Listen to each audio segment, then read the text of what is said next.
انہوں نے خداوند کی تابعداری نہ کی، اور جب خداوند نے ان کی تربیت کرنا چاہی تو انہوں نے بغاوت کی۔ مطلب جدلیہ نے جان لیا کہ شاہ بابل کے خلاف بغاوت خداوند کے فیصلے کی مخالفت ہے۔ خداوند نے شاہ بابل کے ذریعے اپنے لوگوں کو تنبیہ کی تاکہ وہ اس تنبیہ کے نتیجے میں خدا کے سامنے خاکسار بنے اور خداوند ان کو بحال کر کے واپس لے آئے۔ اب میں 13ویں آیت سے آگے پڑھنا چاہوں گا۔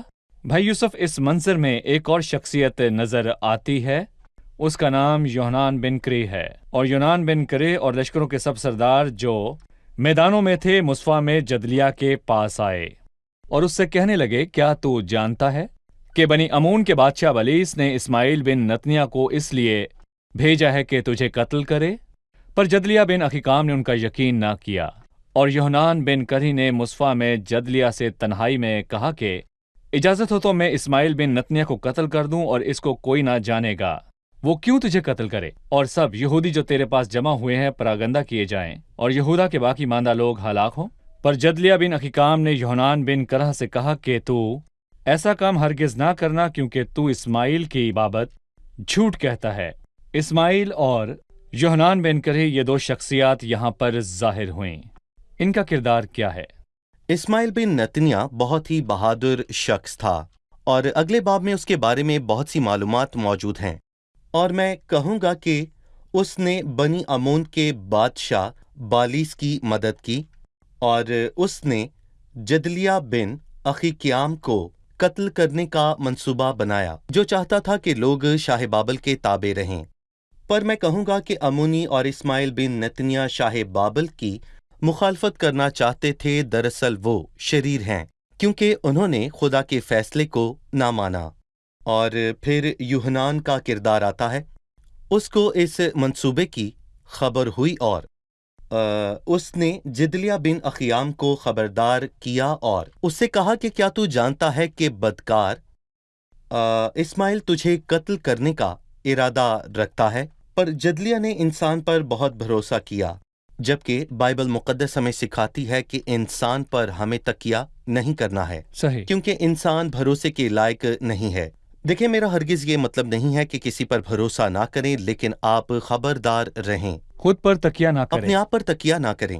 دیکھیں، خداوند نے اپنے شاگردوں سے کہا کہ حکمت اہم ہے، سانپ بہت چلاک ہے، وہ ہر جگہ دھیان سے چلتا پھرتا ہے۔ اور یہاں پر میں یہ کہوں گا کہ جدلیہ بن اخیقیام کو بہت زیادہ چوکنا رہنے کی ضرورت ہے، اور پھر جب اسے اسماعیل بن نتنیہ کے منصوبے کی خبر ملی جو اس نے شاہ امون کے ساتھ مل کر بنایا تھا، تب بھی اسے اس بات پر یقین نہ آیا اور وہ ہوشیار نہ رہا۔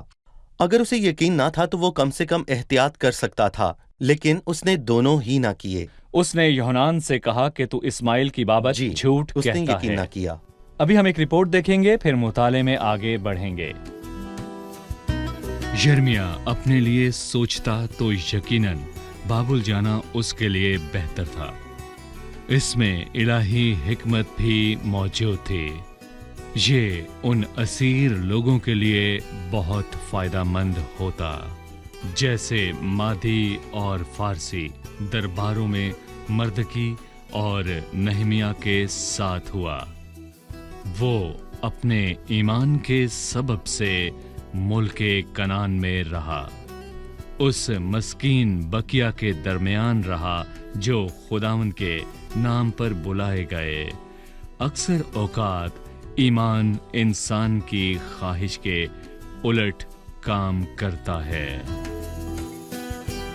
یرمیہ نے کس بنیاد پر اسیر ہوئے لوگوں کے ساتھ جانے سے منع کیا اور لوگوں کے بقیہ کے پاس رہنے کا فیصلہ کیا؟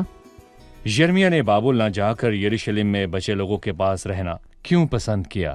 دیکھیں، پوری کتاب میں یرمیہ نے دینداروں سے یہ کہا کہ شاہ بابل کی اکالفت کیے بغیر اسیری میں چلے جائیں تو خداوند ان کو وہاں پر ترقی بخشے گا۔ پر میں کہوں گا کہ اس نے ذاتی طور پر ان مسکینوں کے ساتھ رہنے کا فیصلہ کیا کہ ان کو حوصلہ دے۔ اس نے شاہ بابل کے اچھے رویے کا فائدہ نہیں اٹھایا، اور مسیح کا ہر خادم اپنا نقصان نہیں سوچتا، پر میں یہاں پر یہ کہنا چاہتا ہوں وہ جس حال میں بھی ہو وہ خداوند اپنے خدا کے تمام لوگوں کا خیال رکھتا ہے۔ اگر وہ بابل جانا بہتر سمجھتا تو وہاں اس کی عزت اور بڑائی ہوتی، پر اس نے مسکینوں کے پاس رہنا پسند کیا تاکہ ان کا حوصلہ بڑھے۔ جی ہاں۔ ٹھیک ہے بھائی یوسف، 41واں باب قتل و غارت سے شروع ہوتا ہے۔ جدلیہ کا قتل ہوا، اس واقعے کو مزید بیان کیجیے۔ دیکھیں بھائی، ہم نے پہلے بھی یہ کہا کہ جدلیہ بن اخیقیام بہت ہی سادہ تھا اور اس نے ان لوگوں پر بھروسہ کیا جو اس لائق نہیں تھے، اور اسماعیل بن نتنیہ اس کو ملنے آیا۔ لکھا ہے کہ وہ شاہی نسل سے تھا اور یہ اہم ہے۔ چنانچہ وہ شاہی نسل سے تھا تو اس نے دھوکے سے جدلیہ بن اخیقیام کی جگہ لینا چاہی اور وہ خود کو اس منصب کا یا پھر اس جگہ کا حقدار سمجھتا تھا، اور یہاں پر جلن اور حسد بہت ہی نمایاں ہے، اور جہاں جلن اور حسد ہو صحیح۔ وہاں بدکاری ضرور ہوتی ہے۔ اور بے شک وہ شاہی نسل سے تھا، لیکن وہ لوگوں کے گروہ کے ساتھ آیا، کیونکہ بائبل مقدس فرماتی ہے کہ وہ 10 آدمیوں کے ساتھ مصفہ آیا اور مصفہ میں اکٹھے روٹی کھائی۔ اور میں کہوں گا کہ ہمارے یہاں پر یہ بات بہت عام ہے کہ جو ساتھ بیٹھ کر روٹی توڑتے ہیں وہ دوست ہوتے ہیں۔ اس نے جلدیہ کے ساتھ کھانا کھایا، اور پھر لکھا ہے تب اسماعیل بن نتنیہ ان 10 آدمیوں کے ساتھ جو اس کے ساتھ آئے تھے اٹھا، اور جلدیہ بن اخیام بن صافن کو جسے شاہ بابل نے حاکم مقرر کیا تھا مارا اور اسے قتل کیا، حالانکہ اس نے اس کے دھوکہ ساتھ دیا۔ کھانا کھایا۔ اس کے دھوکے اور غداری سے یہ ثابت ہوتا ہے کہ وہ شریر باپ کی اولاد سے ہے جو ہمیشہ قاتل تھا، اور میں کہوں گا کہ وہی قتل و غارت کی شروعات ہے، اور مطلب اسی سے قتل و غارت کا آغاز ہوا، اور اس کا انجام بھی بہت برا ہے۔ بھائی یوسف، 11ویں آیت میں بیان ہے کہ یوحنان بن کرہ نے کیا کیا، لیکن جب یوحنان بن کرہ نے اور سب لشکر کے سرداروں نے جو اس کے ساتھ تھے اسماعیل کی تمام شرارت کی بابت جو اس نے کی تھی سنا، اور وہ سب لوگوں کو لے کر اس سے لڑنے کو گئے، اور جباؤن کے بڑے تالاب پر اسے جا لیا، اور یوں ہوا کہ جب ان سب لوگوں نے جو اسماعیل کے ساتھ تھے یوحنان بن کرہ کو اس کے ساتھ سب فوجی سرداروں کو دیکھا تو وہ خوش ہوئے۔ تب وہ سب لوگ جن کو اسماعیل مصفہ سے پکڑ لیا گیا تھا پلٹے اور یوحنان بن کرہ کے پاس واپس آئے، پر اسماعیل بن نتنیہ 8 آدمیوں کے ساتھ یوحنان کے سامنے سے بھاگ نکلا اور بنی امون کی طرف چلا گیا۔ یہاں واضح ہے کہ یوحنان کو دیکھ کر وہ لوگ آئے جن کو اسماعیل پکڑ کر لے گیا تھا۔ تب یوحنان نے ان کی سربراہی کی تاکہ مصر کو جائیں۔ اسماعیل کی سربراہی سے ہٹا کر لوگوں کو مصر میں لے جانے سے یوحنان نے کون سا کردار ادا کیا؟ دیکھیں، ان آیات کی شروعات میں اس کا بیان ہوا کہ یوحنان نے اسماعیل کی تمام شرارتوں کے بارے میں واضح طور پر سنا، اور یہ قتل و غارت جدلیہ بن اخیقیام کے مرنے پر ختم نہ ہوئی، اس نے جدلیہ کے ساتھ قصدی سپاہیوں کو بھی قتل کیا۔ اور پھر 5ویں آیت میں لکھا ہے کہ سکم اور سیلا اور سامریہ سے سب لوگ جو سب کے سب 80 آدمی تھے ہدیے اور لبان ہاتھوں میں لیے ہوئے آئے تاکہ خداوند کے گھر میں گزرانے۔ جو کچھ بھی ہوا تھا انہیں کچھ خبر نہ تھی، اور اسماعیل بن نتنیہ صافا سے ان کے استقبال کے لیے نکلا اور روتا ہوا چلایا، یہ مگرمچھ کے آنسو تھے۔ جب وہ ان سے ملا تو ان سے کہنے لگا کہ جدلیہ بن اخیام کے پاس چلو، وہ قاتل اور جھوٹا تھا جیسے اس کا باپ ابلیس ہے۔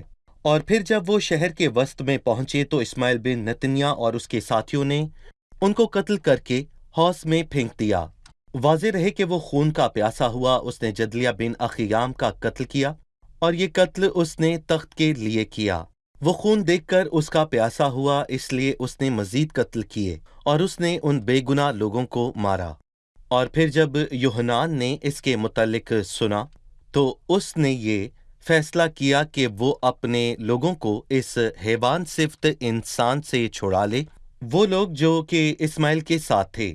اور پھر میں کہوں گا کہ جیسے ہی ان تمام لوگوں نے یوحنان کو دیکھا تو وہ بہت خوش ہوئے، اور وہ اس کے پاس سے پلٹے اور یوحنان کے پاس آئے۔ تب اسماعیل بن نتنیہ کو احساس ہوا کہ اس کا منصوبہ ناکام ختم ہوا، اور اسی لیے وہ بنی امون کی طرف چلا گیا۔ بعد میں یوحنان اپنی سربراہی میں ان لوگوں کو مصر لے گیا۔ جی بالکل۔ آئیے مہمانوں سے ان کا سوال جانیں۔ میں آپ سے سوال 5ویں آیت سے کروں گا